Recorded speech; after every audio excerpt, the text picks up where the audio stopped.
14 Iranian fast attack boats swarm American destroyer. NATO launches largest naval response in 30 years.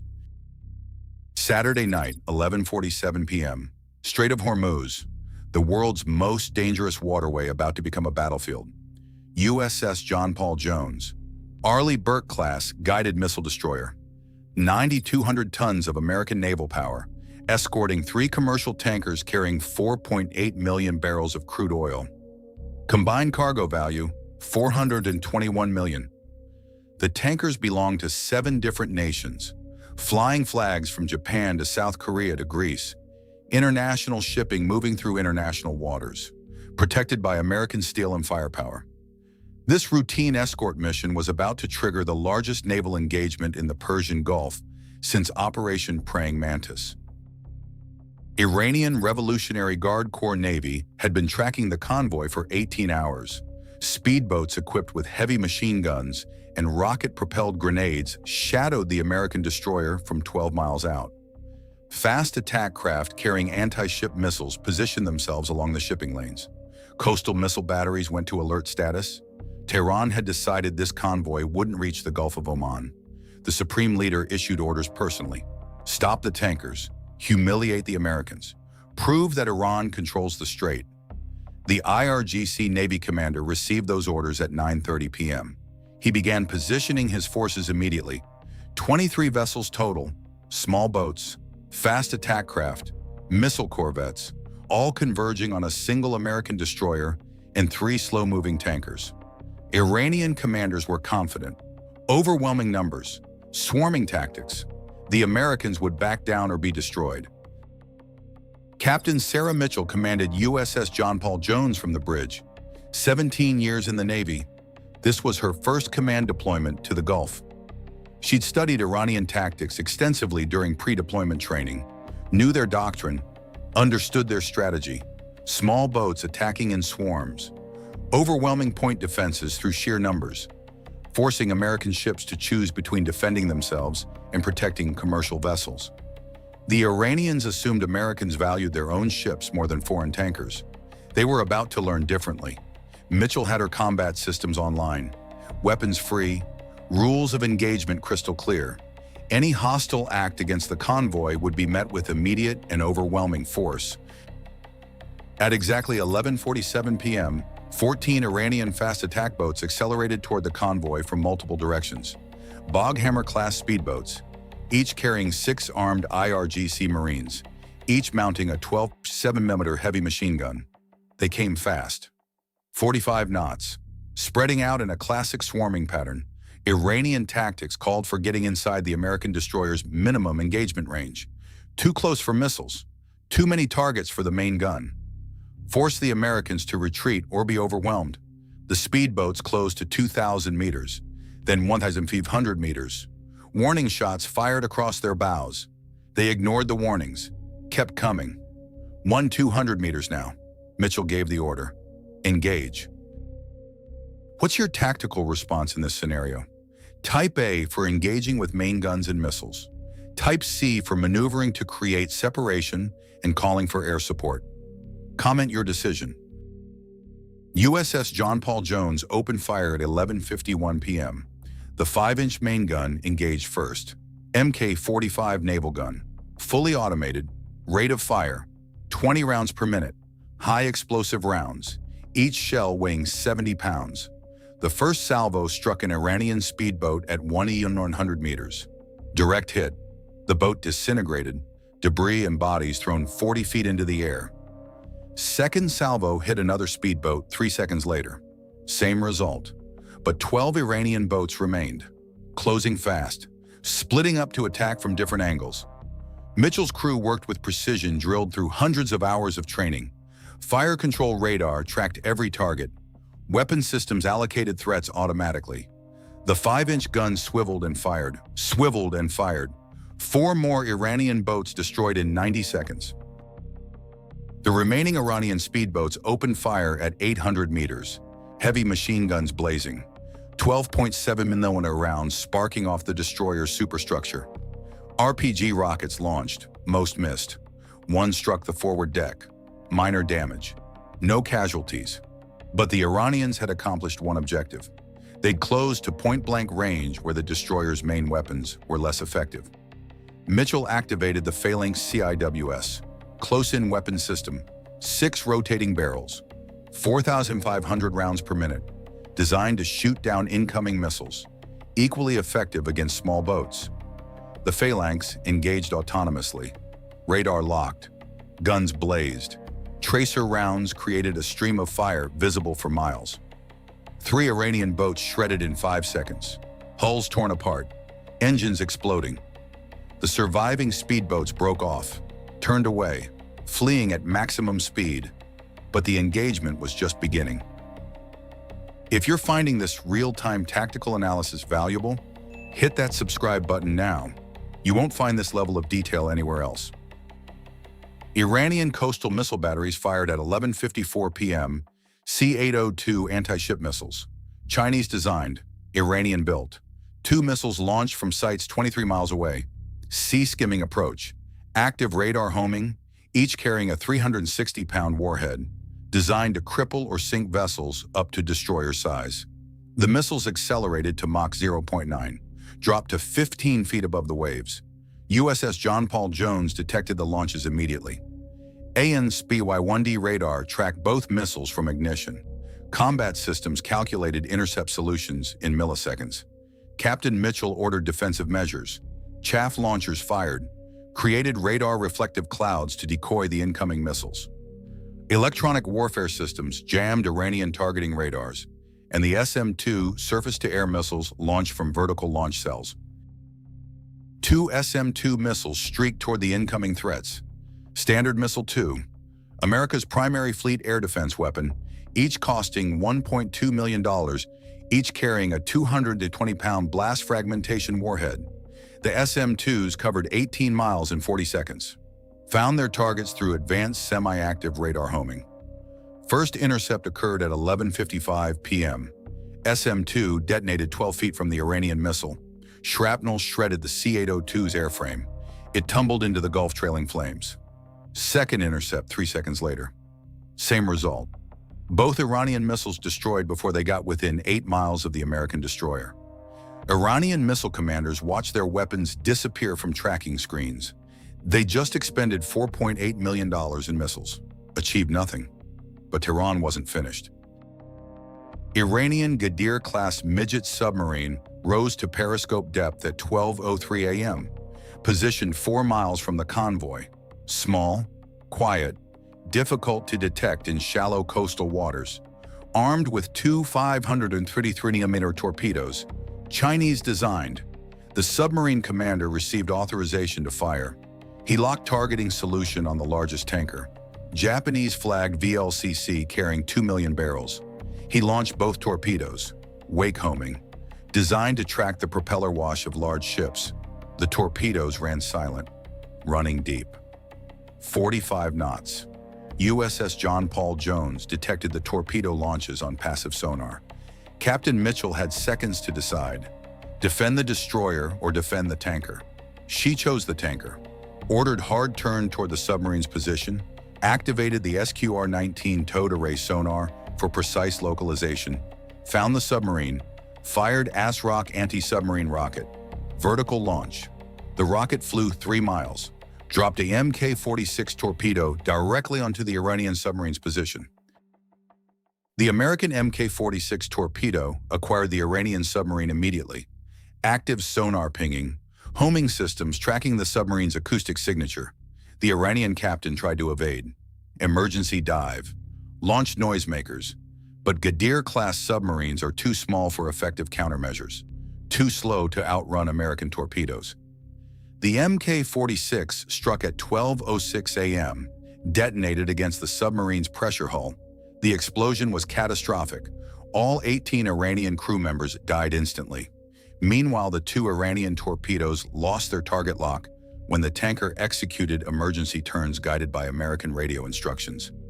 Both torpedoes exhausted their fuel, sank harmlessly into the Gulf floor. The submarine threat was eliminated, but the battle was escalating. NATO headquarters in Brussels received emergency notification at 12:11 a.m. American destroyer under attack in Strait of Hormuz, multiple Iranian vessels engaged, submarine sunk, commercial shipping threatened. Article 5 wasn't invoked. This wasn't an attack on NATO territory, but NATO allies had their own interests in the Gulf. Britain, France, Italy, all had commercial shipping that needed protection. All had naval assets in the region, and all had been planning for exactly this scenario. The decision was made in 17 minutes. NATO Standing Maritime Group 2 would join the American response. HMS Duncan, British Type 45 destroyer, FS Forbin, French Horizon-class destroyer, ITS Caio Duilio, Italian destroyer, 3 NATO warships, positioned 140 miles southeast. They went to flank speed, heading northwest. ETA, 4 hours. But they could contribute immediately through something more important than physical presence: missile strikes. Captain Mitchell received notification at 12:19 a.m. NATO support authorized, target coordinates uploaded, Iranian coastal missile sites, radar installations, command bunkers, the same sites that had fired C-802 missiles. Intelligence had tracked them for months, knew their exact locations. The 3 NATO destroyers began launching Tomahawk cruise missiles at 12:23 a.m. 16 missiles total, 8 from HMS Duncan, 5 from FS Forbin, 3 from ITS Caio Duilio. The Tomahawks flew low, following terrain, using GPS and terrain matching guidance, 550 miles per hour. They would reach Iranian coastal positions in 24 minutes. Iranian Revolutionary Guard commanders realized their escalation had backfired catastrophically. They'd attacked 1 American destroyer, now faced 4 NATO warships, lost a submarine, lost multiple speedboats, had cruise missiles inbound to their coastal positions. Tehran issued frantic orders: cease offensive operations, withdraw all vessels, activate air defenses, protect coastal installations. But it was too late to prevent what was coming. At 12:47 a.m., 16 Tomahawk missiles struck Iranian positions along 40 miles of coastline. C-802 missile batteries destroyed, radar sites obliterated, command bunkers collapsed. Each Tomahawk carried a 1,000-pound warhead, precision strikes with GPS accuracy. Iranian coastal defenses had been gutted, $340 million in military infrastructure reduced to smoking craters. Don't miss the next phase of this analysis. Subscribe and hit that notification bell for the complete series on modern naval warfare. The 3 NATO destroyers arrived on station at 4:31 a.m., took up defensive positions around the commercial convoy. HMS Duncan positioned northeast, FS Forbin southwest, ITS Caio Duilio northwest. USS John Paul Jones maintained central position. 4 destroyers. Combined displacement, 38 or 400 tons. Combined missile cells, 312 vertical launch cells. Combined crew, 140 sailors. This wasn't a single ship anymore. This was a combined NATO task force. Iranian commanders looked at their radar screens, saw 4 advanced destroyers with overlapping air defense coverage, saw cruise missiles that could strike 1,000 miles inland, saw naval power they couldn't match. Tehran ordered complete stand-down. All IRGC Navy vessels returned to port. All coastal batteries remain inactive. The escalation was over. International reaction came swiftly. Emergency UN Security Council session called. Russia condemned NATO aggression. China called for restraint. European allies backed the operation fully. Commercial shipping companies demanded guaranteed protection through the strait. Oil markets spiked to $198 per barrel on opening Monday. Insurance rates for Gulf shipping tripled. The economic shockwave spread globally, but the strait remained open. Tankers continued moving, protected now by permanent NATO naval presence. The battle's tactical lessons were studied immediately by naval professionals worldwide. Iranian swarming tactics failed against modern American fire control systems. The USS John Paul Jones engaged 14 speedboats, 2 missiles, and 1 submarine in 19 minutes. Destroyed every threat, protected every commercial vessel, lost 0 crew members, suffered minor damage only. American technology and training proved overwhelming. The 5-inch gun, the Phalanx CIWS, SM-2 missiles, ASROC anti-submarine systems. Every weapon performed exactly as designed. Years of training and billions in development validated in one night of combat. NATO coordination exceeded expectations. 3 destroyers from 3 different nations integrated seamlessly with American command. Shared targeting data, coordinated missile strikes, established combined defensive perimeter. This wasn't luck. This was standardized communications, interoperable weapon systems, years of joint exercises. NATO forces operated as a unified fleet because they'd trained as a unified fleet. Iranian forces operated independently because their command structure was fragmented. Centralized political control, decentralized tactical execution, poor communication between units. The organizational differences decided the outcome as much as technology. Iranian casualties were devastating. 47 IRGC Navy personnel killed on destroyed speedboats. 18 submarine crew dead. 23 personnel killed at coastal installations hit by Tomahawks. 88 total dead. 34 wounded. 4 speedboats sunk. 1 submarine destroyed. 2 missile batteries obliterated. 3 radar sites demolished. 2 command bunkers collapsed. Tehran claimed victory anyway. State media reported successful defense of Iranian waters, drove away American aggressor, protected national sovereignty. The Iranian public never learned about the catastrophic losses, but Iranian military commanders knew the truth. They'd been decisively defeated. What lessons should Iran learn from this engagement? Was the NATO response proportional or excessive? How should commercial shipping be protected in contested waters? Share your analysis in the comments. The commercial tankers reached the Gulf of Oman safely at 7:15 a.m., escorted by 4 NATO destroyers, Japanese, Korean, Greek. All 3 continued to their destinations, delivered their cargo. The shipping lanes remained open. Iranian threats neutralized, but the strategic situation had changed fundamentally. NATO now maintained permanent destroyer presence in the Strait of Hormuz. Rotating deployments, 4 ships minimum. Air support from carriers positioned in the Arabian Sea. The strait was no longer contested, it was controlled. Economic consequences rippled globally. Oil prices stabilized at elevated levels. Shipping companies adjusted routes. Insurance markets recalculated risk. Middle Eastern nations reassessed their security relationships. Saudi Arabia quietly increased cooperation with NATO naval forces. UAE opened additional port facilities for allied warships. Oman expanded basing agreements. The regional power balance shifted. Iranian influence declined. American and European presence increased. Tehran faced internal reckoning. IRGC Navy commanders were questioned extensively. Why did swarming tactics fail? Why were coastal defenses so vulnerable? Why couldn't Iranian forces contest NATO naval superiority? The answers were uncomfortable. Outdated equipment, poor training, inadequate coordination, technological gap too wide to overcome. Iranian military modernization accelerated. New missile systems ordered from Russia, advanced radar from China, submarine construction prioritized. But closing the capability gap would take years, maybe decades. This kind of comprehensive tactical breakdown requires extensive research and military expertise. Hit that like button if this analysis provided value you won't find elsewhere.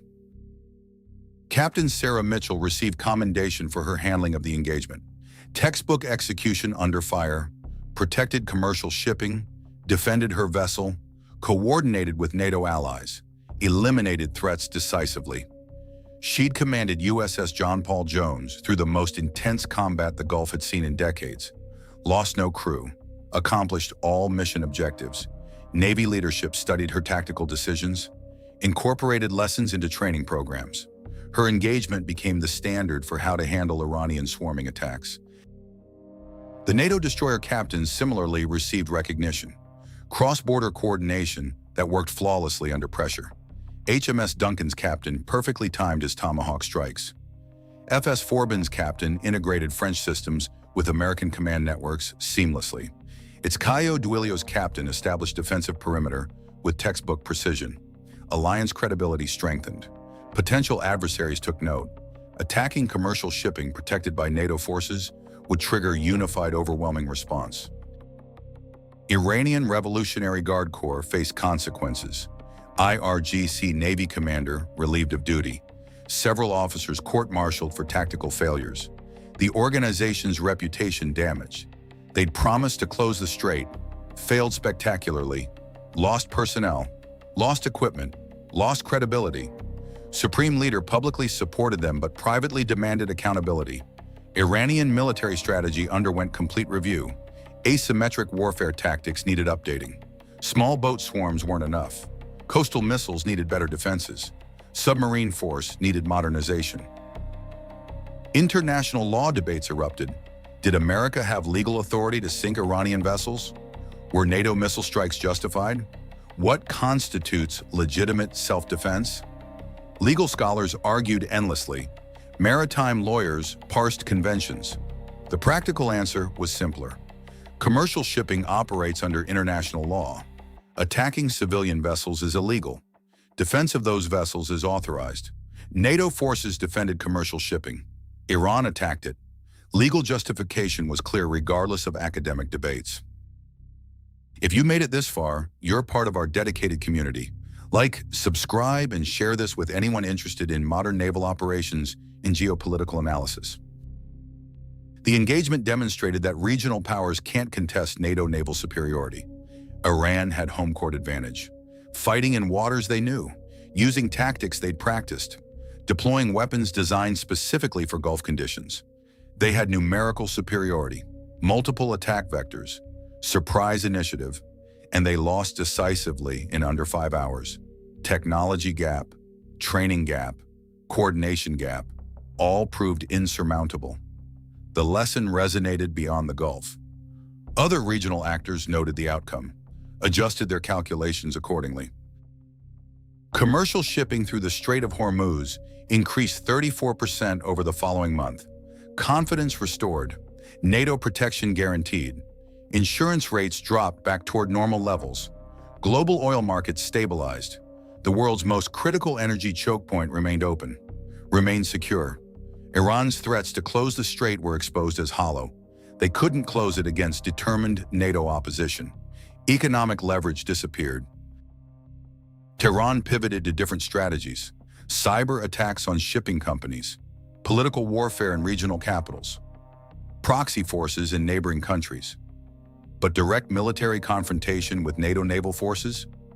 Off the table. The lesson was learned through blood and fire. Iranian speedboats don't survive against American destroyers. Iranian coastal positions don't survive against NATO cruise missiles. Iranian submarines don't survive against modern anti-submarine warfare. Asymmetric advantages evaporate when the technology gap is too wide. Saturday night, 11:47 p.m. The moment 14 Iranian speedboats made a catastrophic miscalculation. 4 hours later, NATO destroyers controlled the strait completely. Iranian forces withdrawn. Commercial shipping protected.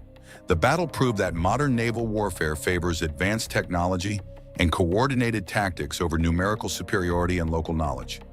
USS John Paul Jones and her NATO allies demonstrated what happens when professional navies face regional challengers.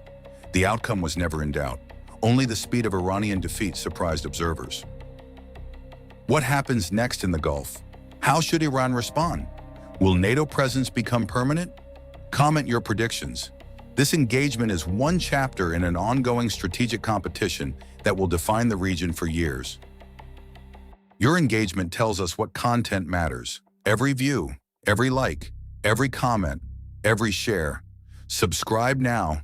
Enable all notifications, because tensions in the Gulf aren't resolved. They're managed, and the next crisis could come anytime.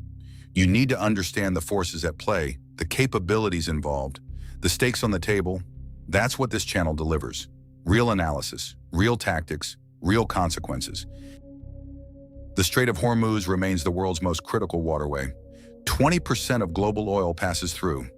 Billions in commerce daily. Nations rise or fall based on access. Iran tried to close it. NATO kept it open.